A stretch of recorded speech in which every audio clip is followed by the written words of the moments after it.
என் பெயர் ரமணன். நான் வந்து மைக்ரோபயாலஜி ப்ரொஃபஸர். நீங்க பண்ற ஒவ்வொரு இதுவும் ரொம்ப அழகா பண்றீங்க. Just wanted to appreciate you in person.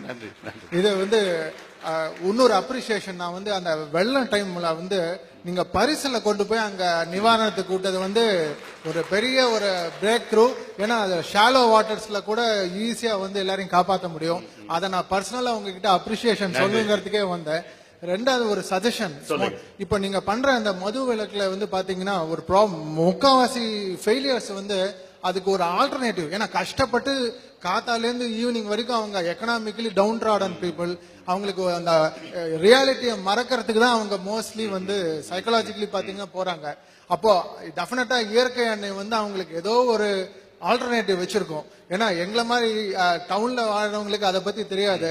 ஆனா கிராமத்துல இருக்கிறவங்களுக்கு, வயல்லயே நீங்க வந்து வர்றவங்களுக்கு எல்லாம் வந்து ஏதோ ஒரு ஆல்டர்னேட்டிவ் இருக்கும். அதுக்கு அதையும் நீங்க வந்து முன்னிறுத்தி அந்த மக்களுக்கு அதை வந்து நீங்க பிரச்சாரம் பண்ணணும்னு என்னோட ரெக்வஸ்ட்.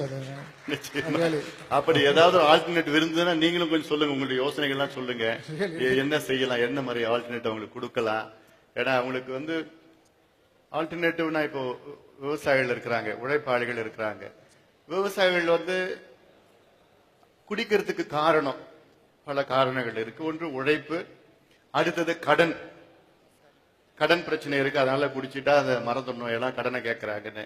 ஆக அவருடைய வாழ்வாதாரத்தை பெருக்கி, விவசாயத்தை பெருக்கி அவளை மகிழ்ச்சியாக வச்சுக்கிட்டாலே அவங்க வீட்லயும் அவங்க குடிக்க விட மாட்டாங்க. ஏன்னா அவங்க அம்மா சந்தோஷமா இருப்பாங்க, பணம் வருது, எல்லாம் இருக்கு. இந்த நிலைமையெல்லாம் நிச்சயமா செய்ய போறோம். அது simple lemon juice lemon juice பேஸ்டா இருந்தால் கூட அது ரொம்ப யூஸ்ஃபுல்லா இருக்கும்.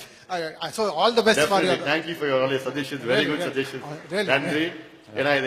ஏன்னா இதுவும் சயின்டிபிக்கா நீங்க சொல்றது வந்து ட்ரிகர் பாயிண்ட். இதுவும் சயின்டிபிக்கா அனாலிசிஸ் செய்யணும்.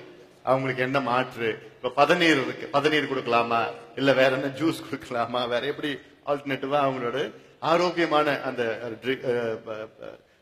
ஜூஸ் அதை போடுறதெல்லாம் கொடுக்கறதுக்கு நிச்சயமாக பரிசீலனை எடுத்துக்கொள்ள. இன்னொன்னு சொன்னீங்க, நீங்க வெள்ளத்துல நேரத்துல பரிசில் எடுத்துட்டு போனேன். தருமபுரி நம்ம தொகுதியில இருந்து 10 பரிசில்கள் சென்னைக்கு எடுத்துட்டு போயிட்டாங்க. 4 நாட்கள் அங்க மக்களை நாங்க காப்பாற்றணும்.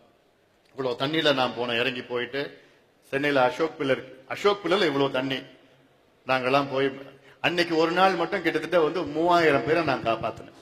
அந்த இவ்வளவு 10 பரிசில் எடுத்துட்டு போய் காப்பாற்றணும். அடுத்த 3 நாட்கள் மக்களுக்கு உணவுப் பொருட்கள், பால், குடிநீர் எல்லாத்தையும் எடுத்துட்டு போனோம். அதாவது தேர்தல் வேட்பாளர் வாபஸ் என்ற